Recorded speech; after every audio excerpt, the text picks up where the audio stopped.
आणि जेव्हा दात आहेत तेव्हा चणे नाही आहेत, असं आहे. त्यामुळे आत्ताचं एज पण असं आहे की मग फिरा, मजा करा.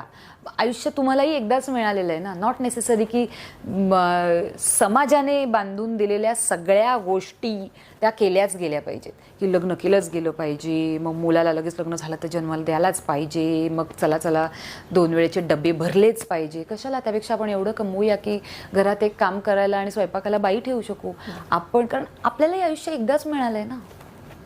बरं, मला एक विचारायचं आहे, ज्या 2 जी आधीची मुलं होती ज्यांना तो दत्तक घेतले त्यांच्याबद्दल काही शेअर कर. आत्ता ते त्यांच्या त्यांच्या गावी आहेत, म्हणजे तिथे आहेत. तिकडे ते एकदम छान हे आहे. 10वीपर्यंतची जबाबदारी त्यांची होती आणि नाव दे आर व्हेरी हॅपी. आणि त्यांची नाव फक्त शेअर करू शकते, फक्त नाव? हो, एकाचं नाव होतं मनीषा आणि मुलीचं एक मुलगी होती घेतलेली, मनीषा तिचं नाव होतं. आणि दुसरा जो मुलगा होता त्याचं नाव होतं आशिष. होय होय, क्या बात. सो असे 2 जण आशिष, होते. मनीषा आणि रुंजी नाव. रुंजी असं अशा आणि याच्यामध्ये. चिकू तर आहेच. चिकू तर आहे. चिकू सगळ्यांची मोठी आहे. चिकू सगळ्यात मोठी आहे.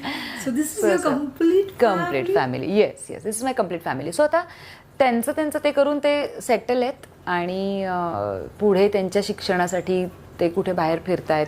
त्यांचे आई वडील आहेत त्यांना.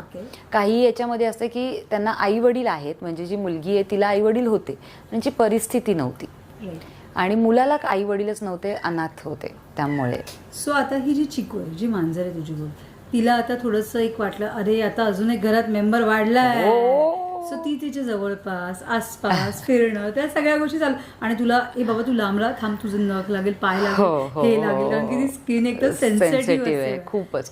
सो त्या सगळ्या गोष्टी तुला आता मला त्या सगळ्या मॅनेज कराव्या लागत आहेत, कारण एक 4 महिन्याची होईपर्यंत दोघींचा कॉन्टॅक्ट कमी ठेवायचा आहे.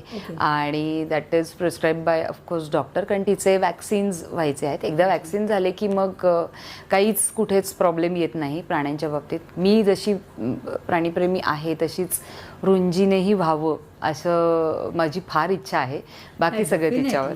ज्या पद्धतीने तू हे सगळं करतेस, खरंच एक वेगळा आनंद देणार आहे. मन खरं तृप्त होऊन जातं. हे सगळं ऐकूनच एवढं छान वाटलं. डेफिनेटली असं काहीतरी करावं. Yes yes. त्यामुळे त्याही गोष्टी असतात. तर मुळात काय आहे की ना, समाधान मिळतं तुम्हाला हे सगळं करताना.